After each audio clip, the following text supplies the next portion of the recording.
Doctor سندر صاحب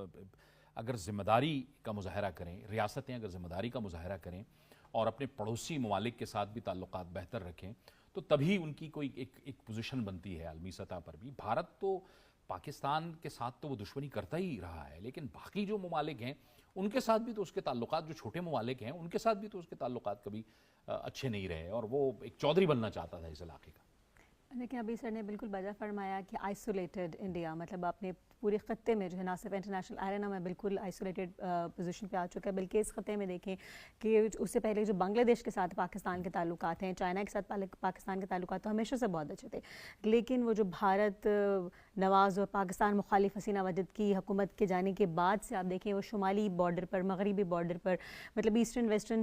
ہر border پر جو بھارت ہے وہ تنہا رہ گیا۔ اور سو کالڈ نیپال جن کے بارے میں وہ کہتے ہیں کہ جی ہم نے اس کو بنایا، اس کی تو خود چائنا سے بہت اچھی دوستی ہے نا، دا سیکنڈ ہندو اسٹیٹ۔ تو چائنا اور پاکستان اور بنگلہ دیش آپ دیکھیں، یو ایس بنگلہ دیش اور پاکستان کا بھی جو ریسنٹ الائنس ہے اس کے بعد سے تو بھارت کو تو بات بالکل ڈائجسٹ ہی نہیں ہو پا رہی ہے کہ کس طرح سے، اور ہمیشہ بھارت اس بات سے انسیکیور ہے کہ کیسے پاکستان، چائنا اور امریکہ دونوں کے ساتھ ایٹ دا سیم ٹائم اچھے تعلقات جو ہے استوار رکھنے میں ہمیشہ سے کامیاب ہے۔ اور ابھی پاکستان جو ہے ڈپلومیٹک گولڈن مومنٹس اپنے انجوائے کر رہا ہے، مطلب ہم نے بہت دہائیوں کے بعد جو ہے یہ اپنی کھوئی ہوئی پوزیشن دوبارہ سے بحال کرنے میں ہم کامیاب ہوئے ہیں۔ It's a true diplomatic win in international arena. اور بھارت کے اپنے اندر دیکھیں آرمی چیف کے یہ جو ابھی حالیہ بیان تھا ان کے ایئر چیف کا جو ہے، وہ پہلے انہوں نے ایک انٹرنیشنل ٹی وی چینل کو دیتے ہوئے جو کہا اب وہ اپنی ہی بات کو نگیٹ کریں۔ آپ راہل گاندھی کی اسٹیٹمنٹس دیکھیں بھارت میں، ان کی کانگریس پارٹی کیا کہہ رہی ہے نا کہ بھی کون سی جیت ہے، ٹھیک ہے۔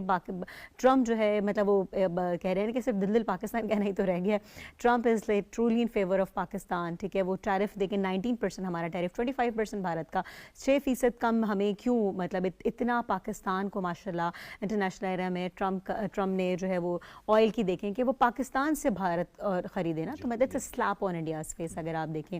تو، آئل پاکستان سے خریدے، گیس دیکھیں، ٹیرف گیم دیکھیں جو دنیا میں جاری ہے۔ تو ان any way Trump not only is the U S who is actually supporting, but Iran دیکھیں پاکستان کی ابھی سفارتی جیت میں صرف 2 بار ہمارے فیلڈ مارشل عاصم منیر صاحب کا نہیں ہے، بلکہ آپ دیکھیں فارن منسٹر جو ہے اسحاق ڈار صاحب جو مارکو روبیو سے ملے، انہوں نے trade, counter terrorism, counter extremism, I T sector میں، اے آئی سیکٹر میں، کس سیکٹر میں بات نہیں کی، ٹھیک ہے۔ تو ٹریڈ کی مد میں، آئل کی ہمارے اکنامکلی دیکھیں، ہم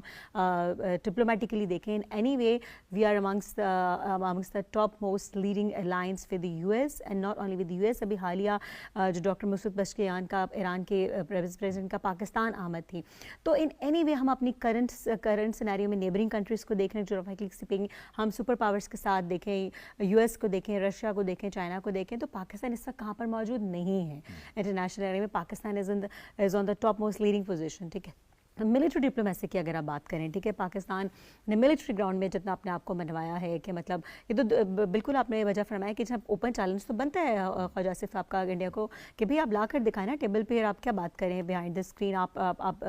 پروف کے ساتھ بات کریں نا کہ آپ کی کیسے ہم نے دنیا کو کلیم کرتے ہیں اگر ہم نے ان کے 5 طیارے گرائے تو وہ ہمارے کتنے طیارے گرانے میں کامیاب ہوئے، تو آپ پروف کریں۔ اور 90% ہماری اپنی، جیسے میں کہتی ہوں کہ ہماری صرف ٹیکنالوجی ہماری اپنی تھی، مین پاور 100% اپنی تھی، تو وہ اسی بات سے خوف زدہ ہیں کہ اگر چائنا نے جو ان کو پرووائڈ کیا ہے سارا، ان کو ڈیفنس سسٹم، میکینزم سسٹم نے، چائنا نے ہمیں سپورٹ کیا، لیکن ٹیکنالوجی 90% ہماری اپنی تھی، ٹھیک ہے، مین پاور ہماری اپنی تھی، تو 100% مین پاور جب پاکستان کی ہو، ٹیکنالوجی چائنا اور پاکستان کی ہو، تو پھر کیسے اس ملک کو شکست دی جا سکتی ہے۔